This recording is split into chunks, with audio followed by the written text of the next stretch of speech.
آسان دین چینل کو ضرور وزٹ اور سبسکرائب کریں، لنک ڈسکرپشن میں موجود ہے۔ اس میں آپ کو بہت سارے مسائل، فضائل، وظائف اور دین کی بیسک اور بنیادی معلومات ملے گی، اور آپ جو سوالات بھیجیں گے سنڈے کومنٹ باکس کے نام سے، ہم اس کو پک کر کے آپ کے جوابات آپ کی خدمت میں پہنچائیں گے۔ آپ ضرور وزٹ کریں۔ عید کی نماز جو ہے وہ سال میں 2 مرتبہ آتی ہے، عید الفطر اور عید الاضحیٰ، تو کنفیوژن بنی رہتی ہے۔ تو میں طریقہ بتا دیتا ہوں، آپ کو نماز پڑھانی ہو تب بھی ایسے ہی پڑھنا ہے، اور پڑھنی ہو تب بھی ایسے ہی پڑھنی ہے۔ طریقہ سمپل ہے، آپ نیت کر لو، اور اگر آپ امامت کر رہے ہو تو نیت آپ یہ کرو گے کہ میں امامت کر رہا ہوں، ٹھیک ہے؟ اور نیت دل کے ارادے کا نام ہے، اور زبان سے بھی آپ کو کرنی ہو تو بس اتنا کہہ لو، اللہ میں عید کی نماز پڑھنے جا رہا ہوں، بس ہو گئی آپ کی نیت، ٹھیک ہے؟ بہت لمبی چوڑی وہ جو نیت ہوتی ہے کہ نیت کرتا ہوں میں 2 رکعت نماز عید الفطر واجب زائد 6 تکبیروں کے ساتھ، اور اس طرح سے، وہ کچھ بھی نہیں، آپ بولو میں عید کی نماز پڑھنے جا رہا ہوں، بس ہو گئی نیت آپ کی۔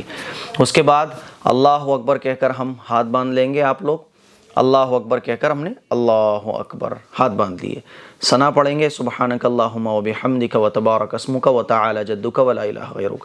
ثنا پڑھنے کے بعد اللہ اکبر کہہ کر ہاتھ اٹھائیں گے اور چھوڑ دیں گے، پھر اللہ اکبر کہہ کر ہاتھ اٹھائیں گے اور چھوڑ دیں گے، پھر اللہ اکبر کہہ کر ہاتھ اٹھائیں گے اور باندھ لیں گے، ٹھیک ہے؟ تیسری مرتبہ میں باندھ لیں گے، اور اس کے بعد سورہ فاتحہ پڑھیں گے، سورہ فاتحہ کے بعد کوئی سورت پڑھیں گے، اور رکوع میں چلے جائیں گے۔ پھر جیسے نارمل نماز ہم لوگ پڑھتے ہیں ویسے ہی 1 رکعت ہم کمپلیٹ کر لیں گے۔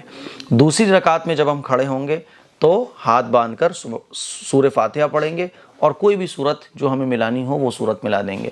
پھر رکوع میں نہیں جانا اللہ اکبر کہہ کر، جب ہماری سورت کمپلیٹ ہو جائے گی تو اللہ اکبر کہہ کر ہم ہاتھ اٹھائیں گے اور ہاتھوں کو چھوڑ دیں گے، پھر اللہ اکبر کہہ کر ہاتھوں کو اٹھائیں گے اور چھوڑ دیں گے، پھر اللہ اکبر کہہ کر ہاتھوں کو اٹھائیں گے اور چھوڑ دیں گے، پھر چوتھی مرتبہ اللہ اکبر کہیں گے لیکن ہاتھ نہیں اٹھائیں گے، بلکہ ہاتھ اٹھائے بغیر اللہ اکبر کہیں گے اور رکوع میں چلے جائیں گے، اور پھر جیسے نارمل نماز ہم لوگ پڑھتے ہیں ویسے ہی پوری نماز کمپلیٹ کریں گے، ٹھیک ہے؟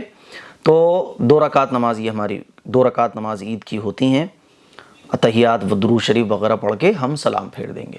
اس کے بعد خطبہ ہوتا ہے، جس طرح سے عید کی نماز پڑھنا واجب ہے اسی طرح سے عید کا خطبہ سننا بھی واجب ہے، اسی لیے خطبہ سن کے ہمیں مسجد سے جانا چاہیے۔ یہ تو ہو گیا عید کا نماز کا طریقہ۔ اچھا، مقتدی حضرات ہیں وہ امام کے پیچھے پڑھیں گے، اور جو امام صاحب ہیں وہ تو پھر قرات وغیرہ کریں گے ہی زور سے، بس نیت کا فرق ہے۔ اگر آپ نماز پڑھا رہے ہیں تو آپ امامت کی نیت کرو گے، اور اگر آپ مقتدی ہو تو نماز پڑھنے کی نیت کرو گے۔ ظاہر ہے جو مقتدی ہوتا ہے، جو لوگ نماز پڑھنے مسجد جاتے ہیں تو ان کی نیت یہی ہوتی ہے میں نماز پڑھنے جا رہا ہوں، پڑھانے جا رہا ہوں، یہ نیت نہیں ہوتی ہے۔ اور اگر آپ امامت کر رہے ہیں تو خطبہ دیکھ کے بھی پڑھ سکتے ہیں، بغیر دیکھے بھی پڑھ سکتے ہیں۔ اچھا، آپ بات کرتے ہیں عورتوں کی نماز کا، تو عید کی جو نماز ہے وہ واجب ہے مردوں پر، عورتوں پر واجب نہیں ہے۔ جس طرح سے جمعے کی نماز جو واجب ہے وہ مردوں پر ہے، عورتوں پر نہیں ہے۔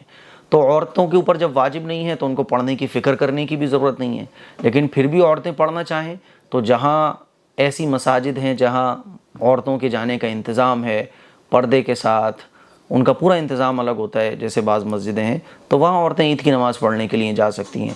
لیکن بہرحال عورتوں پر عید کی نماز ہے ہی نہیں، تو جو چیز ہمارے اوپر ہو ہی نہ اس کے لیے زیادہ چکر میں پڑھنے کی ضرورت نہیں ہے، ٹھیک ہے؟ آپ فجر کی نماز پڑھیے، اور فجر کی نماز پڑھنے کے بعد آپ اشراق اور چاشت کی نماز پڑھ سکتی ہیں۔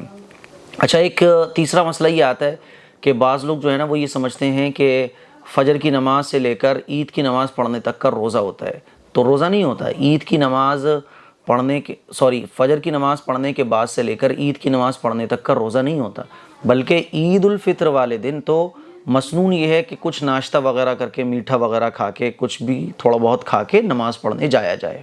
اسی لیے کچھ نہ کچھ کھا کے عید کی نماز پڑھنے جائیں آپ، تاکہ اس مسنون طریقے پر عمل ہو جائے۔ اچھا، بعض لوگ جو ہے نا وہ عیدگاہ جا کر یا مسجد جا کر عید کی نماز ہونے سے پہلے کچھ سنتیں اور نفلیں پڑھتے ہیں، تو عید کی نماز سے پہلے کوئی سنت نہیں ہوتی۔ عید کی نماز سے پہلے نہ کوئی سنت ہوتی، نہ کوئی رکعت ہوتی، نفل نماز ہوتی۔ اسی لیے آپ جائیے، بس مسجد میں بیٹھیے، ذکر و اذکار کیجیے۔ فجر کی نماز کے بعد پھر کوئی نماز نہیں ہے، اور عید کی نماز سے پہلے تو کوئی نماز ہے ہی نہیں ہے۔ پھر وہی ہے چاشت اور اشراق، وہ آپ پڑھنا چاہو تو پڑھ سکتے ہو، لیکن عید کی نماز سے پہلے کوئی سنتیں نہیں ہیں جو پڑھی جاتی ہوں، ٹھیک ہے؟ تو مجھے امید ہے یہ ضروری مسائل تھے جو میرے ذہن میں تھے، میں نے سوچا آپ لوگوں سے شیئر کر دوں۔ اس کلپ کو شیئر کریں۔ السلام علیکم ورحمۃ اللہ وبرکاتہ۔